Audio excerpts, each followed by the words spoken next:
नमस्कार साथियों। आप सभी के लिए एक बहुत ही स्पेशल टॉपिक आज हम देखने जा रहे हैं हम सब। तो इसका नाम है यूपीएस। यूपीएस जब कभी आपको पता ही होगा कि जो हमने एसी सप्लाई होती है, यानी कि जो सप्लाई जो होता है पावर सप्लाई, वो एसी टाइप का होता है उसका नेचर। तो ये जब कभी पावर कट हो जाता है तो उस कंडीशन में हमें जो भी हमारे कंज्यूमर एंड पे जो भी उपकरण लगे हुए हैं तो उनको हम लगातार काम में ले रहे होते हैं। जो भी कोई काम कर रहे हैं हम, तो उसमें डिस्टर्बेंस नहीं हो, तो उसके लिए हम क्या करें। तो इसके लिए आपको एक ऐसी एक सर्विस दी जाती है जिसका नाम है यूपीएस। तो यूपीएस क्या है कि ये जो है एक सप्लाई का जो है बैकअप है, यानी कि ये सप्लाई जो है ये कंटिन्यूस से चलती रहती है। तो यूपीएस का पूरा नाम है अनइंटरप्टेड पावर सप्लाई। ये भी एक प्रकार की पावर सप्लाई है, जो कि हमारी जो एसी सप्लाई होती थी उसको हम मेन बोल सकते हैं, मेन सप्लाई। और इसको हम बोल सकते हैं यानी कि ऑक्सिलरी पावर सप्लाई, जो अनइंटरप्टेड टाइप की है।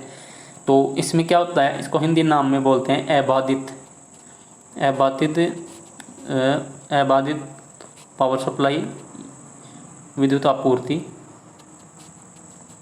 तो ये इसको बोला जाता है। यहाँ से हम इन यूपीएस की ज़रूरत क्यों हुई इसके बारे में जानना चाहेंगे। तो जो भी हम कोई काम कर रहे होते हैं तो उसके नेचर के अकॉर्डिंग हमें यूपीएस की आवश्यकता होती है। मान के चले कि जो भी हमारे जो है डेटा नेटवर्क्स हैं, ऑनलाइन जो भी हम काम करते हैं वो, या जो भी इलेक्ट्रॉनिक्स के डिवाइसेज हैं, तो ये सब जो हैं यानी कि आपके जितना भी जो सारा सिस्टम है, चाहे वो कम्युनिकेशन सिस्टम हो, चाहे वो पावर प्लांट्स हों या पावर स्टेशंस हों, या फिर आपके नेटवर्क सर्विस प्रोवाइडर हैं, या कैसा भी कोई भी काम जो आज प्रेजेंट टाइम में हो रहा है, वो सब का सब यूपीएस की आवश्यकता उसमें बहुत ही ज़्यादा है। क्योंकि हमें यानी कि इन वर्किंग कोई डिस्टर्बेंस नहीं हो, उसके लिए हमारे पास ये ऑप्शन होता है यूपीएस। तो ये एक तरह की पावर सप्लाई होती है, और ये इसको हम इमरजेंसी रन बोलते हैं थोड़ी देर के लिए। इमरजेंसी में ये मीन्स ये इस तरह से ये हमारे लिए काम करता है। तो यूपीएस जो है इसका क्या क्या टाइप है और क्या इसमें जो हम काम करते हैं। देखिए, यूपीएस जो है दो प्रकार की होती है। एक आपकी होती है जब सप्लाई नहीं आ रही होती हो, तब होती है कि जिसको हम यूज लें, तो वो होता है स्टैंड बाई यूपीएस। और दूसरा होता है हमारा ऑनलाइन यूपीएस, जो जिस टाइम हम काम जो पावर सप्लाई जो मेन सप्लाई आ रही है उस टाइम भी अगर वो वर्किंग कर रहा है, तो एक इस तरह का। और दूसरा होता है जब पावर सप्लाई का कट हो जाता है, तो स्टैंड बाई यूपीएस। ज़्यादातर हम जो यूज करते हैं वो इसमें दोनों ऑप्शन होते हैं कि स्टैंड बाई यूपीएस ही हम यूज करते हैं। तो हमारा जो यूपीएस है उसको हम देखते हैं स्टैंड बाई यूपीएस। ये यूपीएस जो है इस तरह का होता है कि इसमें हम जो भी काम कर रहे हैं, तो वो पावर सप्लाई जब कट हो जाता है उसके बाद की स्थिति है कि जिसको बोला जाता है स्टैंड बाई पोजीशन। तो स्टैंड बाई में क्या होता है, थोड़ा सा मैं आपको नेटवर्क दिखाना चाह रहा हूँ कि किस तरह से ये काम करता है। तो सबसे पहले देख लीजिए इसकी यूपीएस की रिक्वायरमेंट क्या क्या होती है। तो यूपीएस के अंदर जो है, यानी कि हम देखें इनपुट आउटपुट के हिसाब से, तो यहाँ पे सबसे पहले जो मेन लाइन होती है, तो मेन लाइन के थ्रू देखो एक तो सीधा रास्ता होता है इस तरह से, जिसमें हम इस अलग अलग काफ़ी सारी डिवाइसेज लगी होती हैं। तो ये जो हम जहाँ पे काम कर रहे हैं, यानी स्विचिंग जो है, ये आउटपुट हो गया। और ये हमारे पास ऑप्शंस होते हैं इसमें कि हम कौन कौन से मोड पे काम लेते हैं इसको, इस तरह से।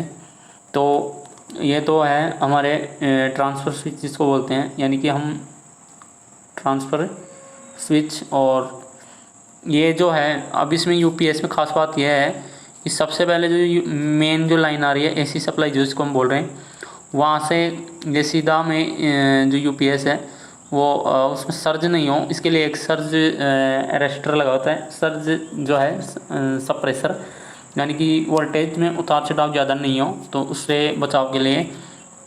दूसरा होता है यहाँ पे जो उसमें जो फ़िल्टर वगैरह होते हैं, तो ये होता है हमारा फ़िल्टर।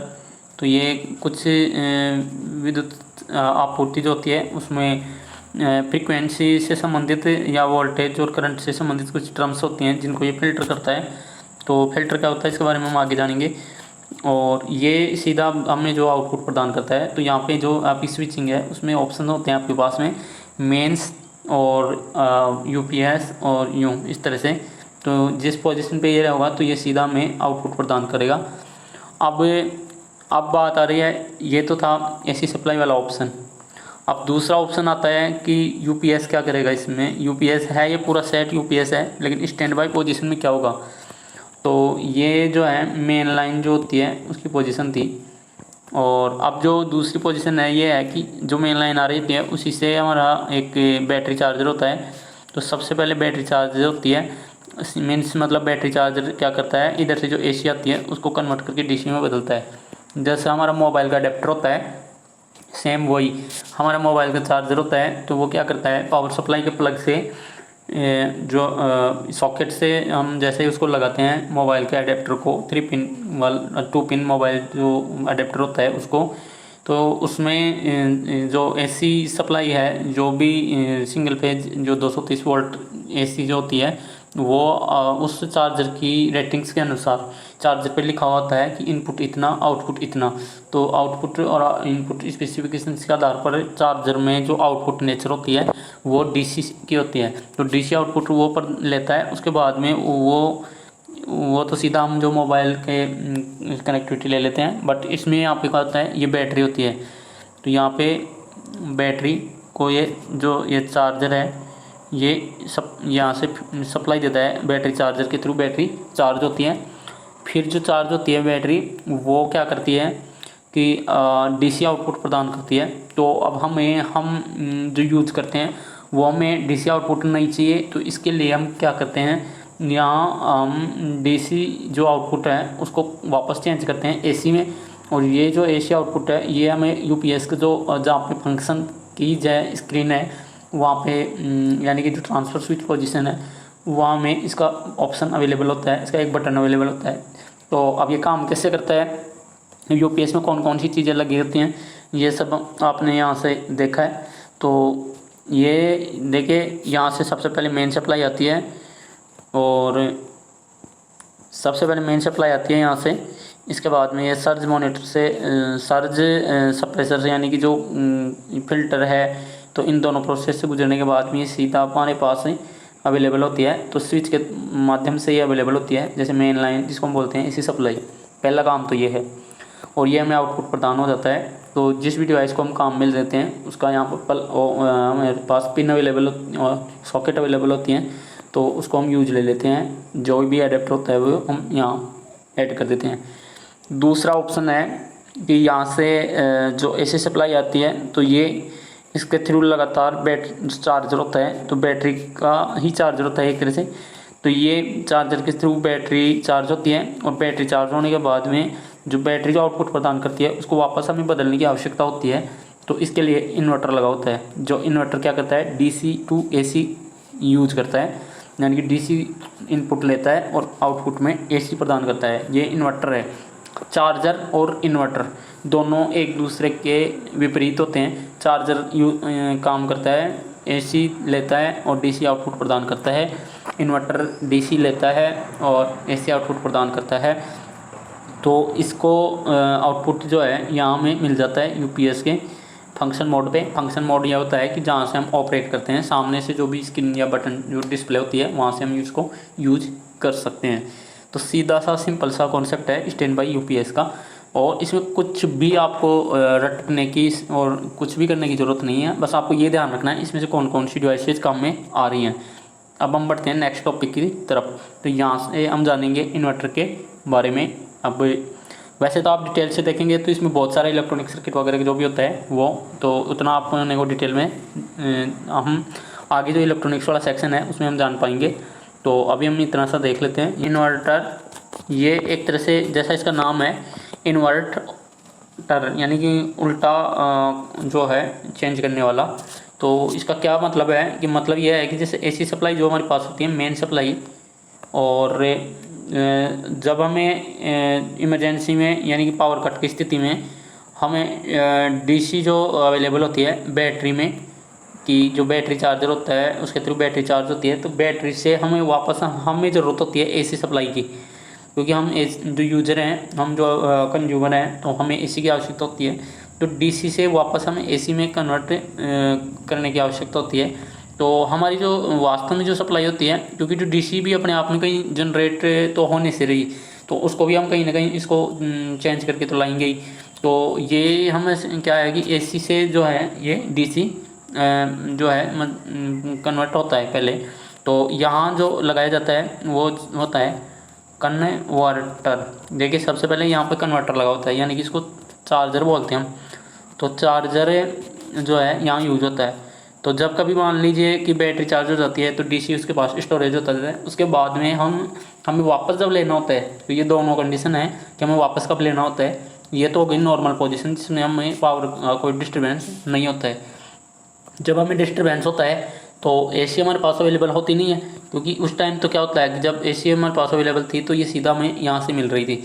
लेकिन अब क्या है कि वापस हमें एसी के थ्रू डीसी चार्ज होके और फिर वापस हमें मिलनी चाहिए। तो इसके लिए यहाँ पे जो है ये काम लेते हैं हम इन्वर्टर। देखिए इन्वर्टर का वही है कि यानी कि जो चार्जर था यानी जो कन्वर्टर था इसका उल्टा रूप। तो चार्जर और इन्वर्टर एक दूसरे के विपरीत होते हैं। इन्वर्टर का मूल काम ये है कि ये पावर कट की स्थिति में बैकअप जो है बैटरी से लेकर और कंज्यूमर एंड तक उपभोक्ता के जो होता है, जो भी यूजर का जो जहाँ पे जो उपकरण, तो बैटरी से उपकरण को जो है एसी सप्लाई प्रदान करता है इन्वर्टर। तो आजकल जो है इन्वर्टर का यूज होता है और बहुत ही ब्रॉड एप्लीकेशन है, बहुत ही एसेंशियल है, बहुत ही मतलब एक प्राइमरी रिक्वायरमेंट है कि आपको जब भी पावर कट होगा तो यहाँ से एसी सप्लाई के पावर कट की पोजीशन में इन्वर्टर का यूज़ किया जाएगा। इन्वर्टर को यूज अकेले को भी यूज नहीं किया जाता है, इसके साथ में जैसे बैटरी बैंक होता है, या अब जैसे आप जिस प्रकार की यूजर हैं उसके अकॉर्डिंग, अगर हम एक सिंगल पेज यूजर हैं तो हमारी 12 वोल्ट की बैटरी काफ़ी है, 24 वोल्ट की बैटरी है। इसके अलावा जैसे बैटरी बैंक की भी ज़रूरत पड़ सकती है, और जो भी जितना बड़ा जो भी जैसा भी सेटअप होता है उसके अकॉर्डिंग इसको इंस्टॉल करते हैं। तो इन्वर्टर के बारे में हमने जान लिया। यूपीएस जिसको हम बोलते हैं और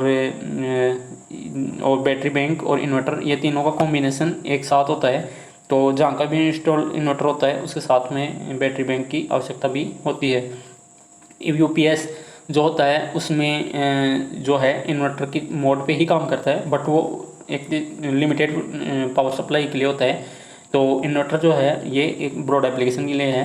तो यूपीएस और इन्वर्टर एक दूसरे के पर्याय हैं। तो इसमें हम अब जानेंगे इन्वर्टर कैसे काम करता है।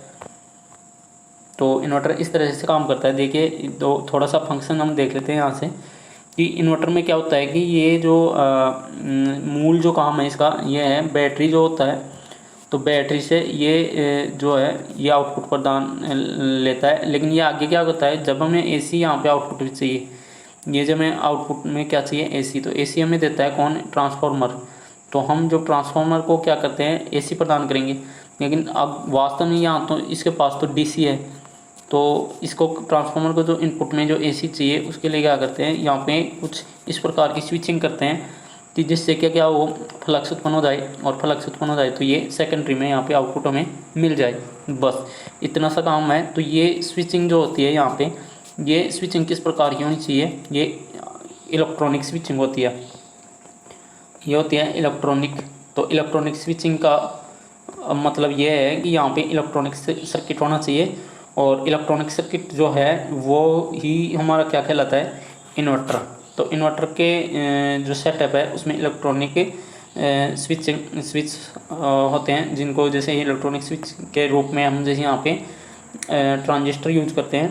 तो ट्रांजिस्टर का जो सर्किट है, ट्रांजिस्टर सर्किट के थ्रू हमें यहाँ पे जो है डीसी से हमें एसी प्राप्त होती है, यानी कि डीसी जो है वो ट्रांजिस्टर सर्किट के थ्रू पास होके और हमें यहाँ एसी मिलती है, जो हमारे यहाँ ट्रांसफार्मर को मिलती है, और फिर हमें आउटपुट प्रदान हो जाता है। तो जो इन्वर्टर का जो एप्लीकेशन है वहाँ पे जो ट्रांसफार्मर की जो सेकेंडरी है उसका जो फ्रीक्वेंसी का जो नेचर है, यहाँ जो फ्रीक्वेंसी होती है, तो ये फ्रीक्वेंसी जो होगी वो आपकी होगी वर्गाकार। वर्गाकार का मतलब होता है इसमें कुछ ऐसी टर्म्स होती हैं कि जैसे इसमें फ़िल्टर सर्किट लगा दिए जाते हैं, तो फिल्टर से क्या होता है, जो फ्रीक्वेंसी का जो नेचर है वो वर्गाकार हो जाता है।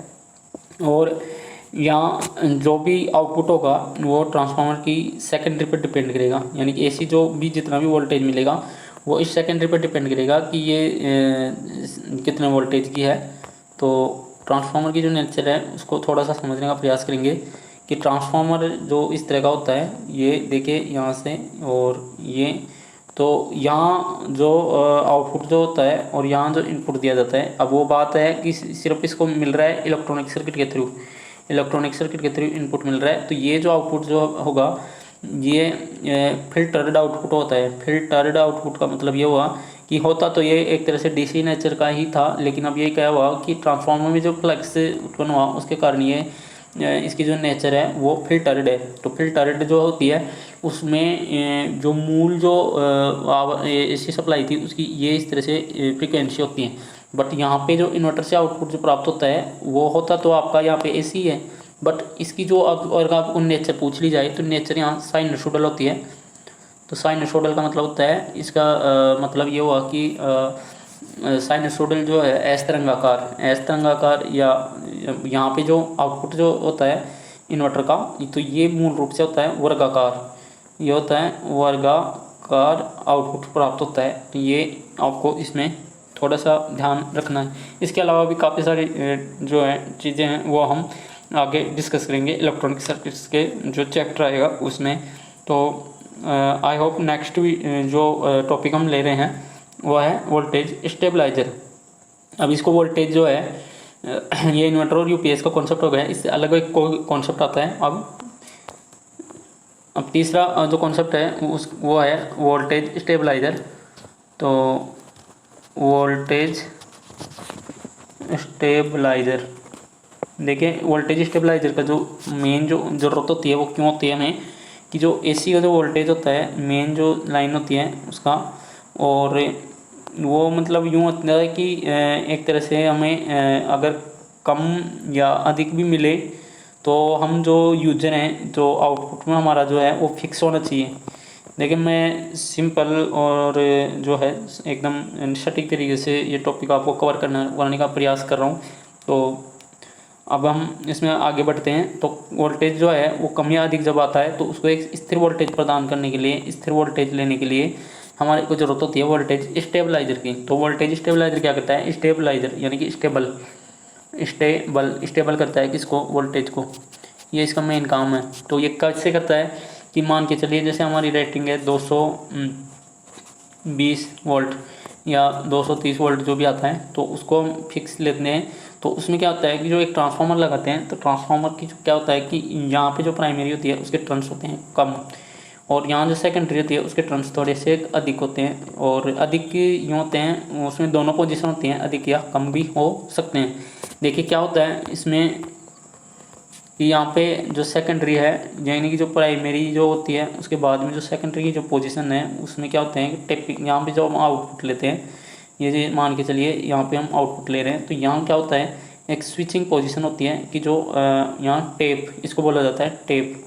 तो यह टेप इसमें अवेलेबल होती हैं, यानी कि जो प्राइमरी और ये सेकेंडरी, तो सेकेंडरी साइड में टेप अवेलेबल होती हैं। तो टेप पोजीशन के अनुसार हम जैसे इसको इजीली जो भी हमें टेप रखनी होती है कि जैसे हम कम पे रखेंगे 1 से 5 तक है मान लीजिए, तो 1-2 पे रखेंगे कम वोल्टेज मिलेगा, 3 पे रखेंगे ज़्यादा मिलेगा, 4 पे रखेंगे ज़्यादा मिलेगा। तो इस तरह से हमारे पास एक फंक्शन जो है बटन होता है वोल्टेज स्टेबलाइजर में, और यूँ इस तरह से जो आपका वोल्टेज उसमें शो करता है, एम्पियर शो करता है।